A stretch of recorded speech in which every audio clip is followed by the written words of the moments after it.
It's TED Talks Daily. I'm Elise Hu. I was so excited to come across this funny and inspiring talk from TED Women 2017 from the actor Justin Baldoni. He's famous for his role as Raphael, the main love interest on the TV show Jane the Virgin. Using his personal experience, he talks about why masculinity is broken for men, not just women, and how he's role modeling the change he wants to see. Hey, TED Talks Daily listeners. I'm Adam Graham. I host another podcast from the TED Audio Collective. It's called Work Life, and it's about the science of making work not suck. Next time, a bonus episode with author Glennon Doyle. I was a bad girl for a really long time, and that didn't work. In the wake of that, my entire life became about how do I live true to myself? Glennon tells us how shedding her identity was liberating. Find Work Life on Apple Podcasts, Spotify, or wherever you listen. As an actor, I get scripts. And it's my job to stay on script, to say my lines, and bring to life a character that someone else wrote. Over the course of my career, I've had the great honor playing some of the greatest male role models ever represented on television. You might recognize me as male escort number one. Photographer, date rapist, shirtless date rapist from the award-winning Spring Break Shark Attack, shirtless medical student, a shirtless steroid-using con man, and in my most well-known role as Raphael, a brooding, reformed playboy who falls for, of all things, a virgin, and who's only occasionally shirtless. Now, these roles don't represent the kind of man I am in my real life, but that's what I love about acting. I get to live inside characters very different than myself. But every time I got one of these roles, I was surprised, because most of the men I play ooze machismo, charisma, and power. And when I look in the mirror, that's just not how I see myself. But it was how Hollywood saw me. And over time, I noticed a parallel between the roles I would play as a man, both on screen and off. I've been pretending to be a man that I'm not my entire life. I've been pretending to be strong when I felt weak, confident when I felt insecure, and tough when really I was hurting. I think for the most part, I've just been kind of putting on a show. But I'm tired of performing. And I can tell you right now that it is exhausting trying to be man enough for everyone all the time. Now, right? My brother heard that. Now, for as long as I can remember, I've been told the kind of man that I should grow up to be. As a boy, all I wanted was to be accepted and liked by the other boys. But that acceptance meant I had to acquire this almost disgusted view of the feminine. And since we were told that feminine is the opposite of masculine, I either had to reject embodying any of these qualities or face rejection myself. This is the script that we've been given, right? Girls are weak and boys are strong. This is what's being subconsciously communicated to hundreds of millions of young boys and girls all over the world, just like it was with me. Well, I came here today to say, as a man, that this is wrong, this is toxic, and it has to end.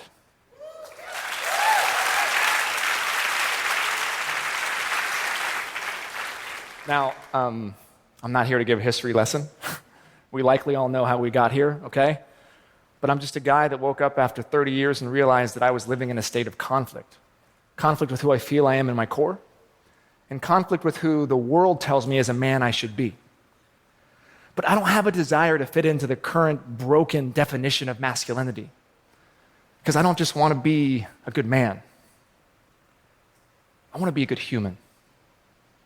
And I believe the only way that can happen is if men learn to not only embrace the qualities that we were told are feminine in ourselves, but to be willing to stand up, to champion, and learn from the women who embody them.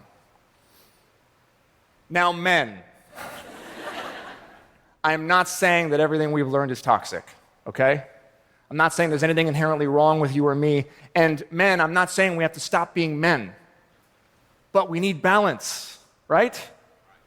We need balance. And the only way things will change is if we take a real honest look at the scripts that have been passed down to us from generation to generation and the roles that, as men, we choose to take on in our everyday lives. So speaking of scripts, the first script I ever got came from my dad. My dad is awesome. He's loving, he's kind, he's sensitive, he's nurturing. But, sorry, Dad, as a kid, I resented him for it because I blamed him for making me soft, which wasn't welcomed in the small town in Oregon that we had moved to, because being soft meant that I was bullied. See, my dad wasn't traditionally masculine, so he didn't teach me how to use my hands. He didn't teach me how to hunt, how to fight, man stuff. Instead, he taught me what he knew, that being a man was about sacrifice and doing whatever you can to take care of and provide for your family. But there was another role I learned how to play from my dad, who I discovered learned it from his dad, a state senator who later in life had to work nights as a janitor to support his family. And he never told a soul. That role was to suffer in secret. And now 3 generations later, I find myself playing that role too. So why couldn't my grandfather just reach out to another man and ask for help? Why does my dad to this day still think he's got to do it all on his own?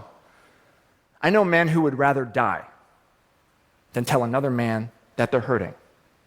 But it's not because we're just all like strong, silent types. It's not. A lot of us men are really good at making friends and talking, just not about anything real. If it's about work or sports or politics or women, we have no problem sharing our opinions. But if it's about our insecurities or our struggles, our fear of failure, then it's almost like we become paralyzed. At least I do. So some of the ways that I've been practicing breaking free of this behavior are by creating experiences that force me to be vulnerable. So if there's something I'm experiencing shame around in my life, I practice diving straight into it, no matter how scary it is, and sometimes even publicly. Because then in doing so, I take away its power. And my display of vulnerability can, in some cases, give other men permission to do the same. As an example, a little while ago, I was wrestling with an issue in my life that I knew I needed to talk to my guy friends about.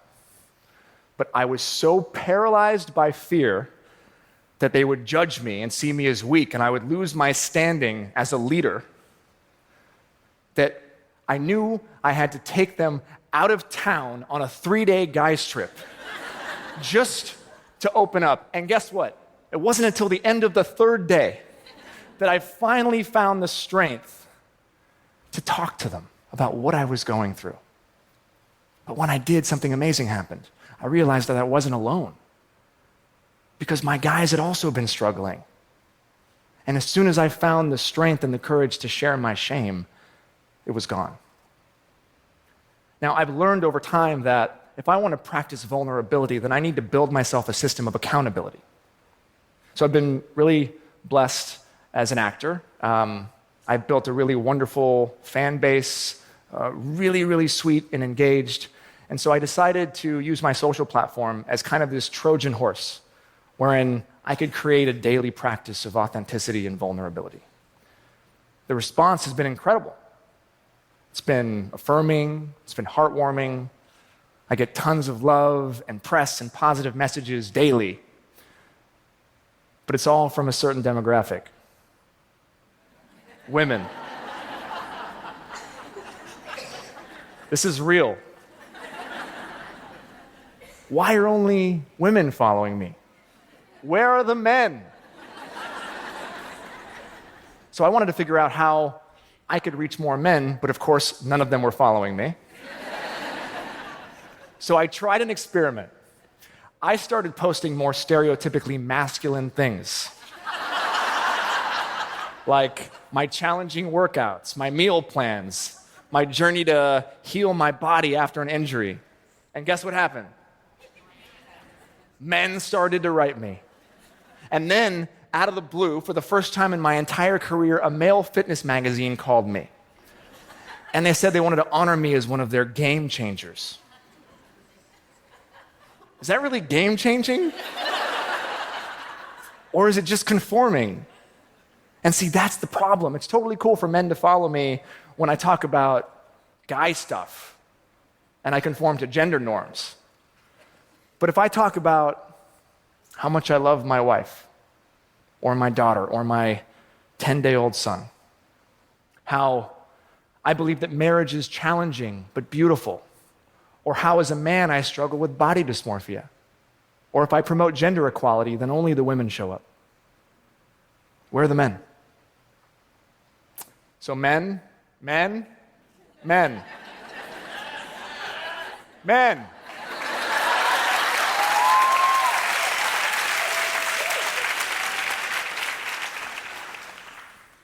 I understand. Growing up, we tend to challenge each other. We got to be the toughest, the strongest, the bravest men that we can be. And for many of us, myself included, our identities are wrapped up in whether or not at the end of the day we feel like we're man enough.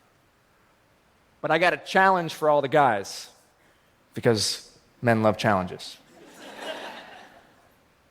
I challenge you to see if you can use the same qualities that you feel make you a man to go deeper into yourself.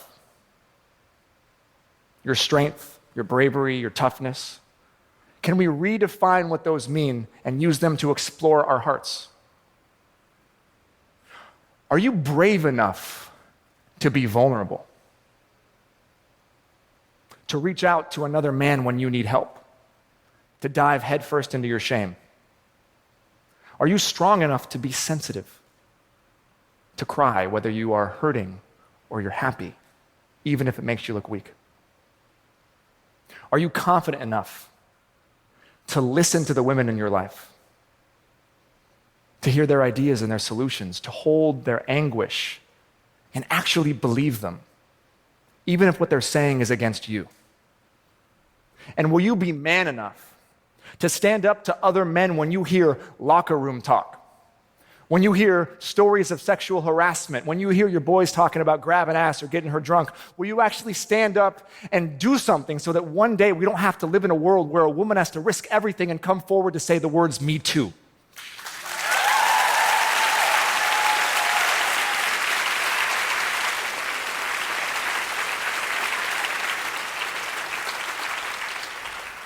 This is serious stuff. I've had to take a real honest look at the ways that I've unconsciously been hurting the women in my life. And it's ugly.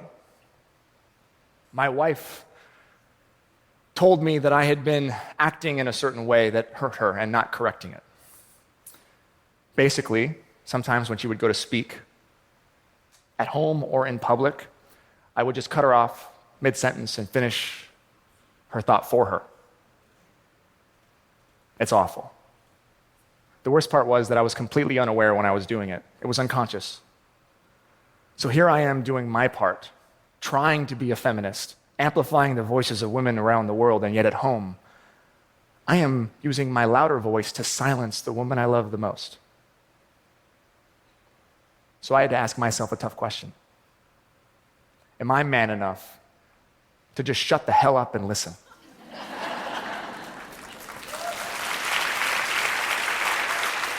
I gotta be honest, I wish that didn't get an applause. Guys, this is real. And I'm just scratching the surface here because the deeper we go, the uglier it gets, I guarantee you. I don't have time to get into porn and violence against women or the split of domestic duties or the gender pay gap. But I believe that as men, it's time we start to see past our privilege and recognize that we are not just part of the problem, fellas, we are the problem. The glass ceiling exists because we put it there. And if we want to be a part of the solution, then words are no longer enough. There's a quote that I love that I grew up with from the Baha'i writings. It says that the world of humanity is possessed of two wings, the male and the female. So long as these two wings are not equivalent in strength, the bird will not fly. So, women, on behalf of men all over the world who feel similar to me, please forgive us for all the ways that we have not relied on your strength. And now I would like to ask you to formally help us, because we cannot do this alone. We are men. We're going to mess up.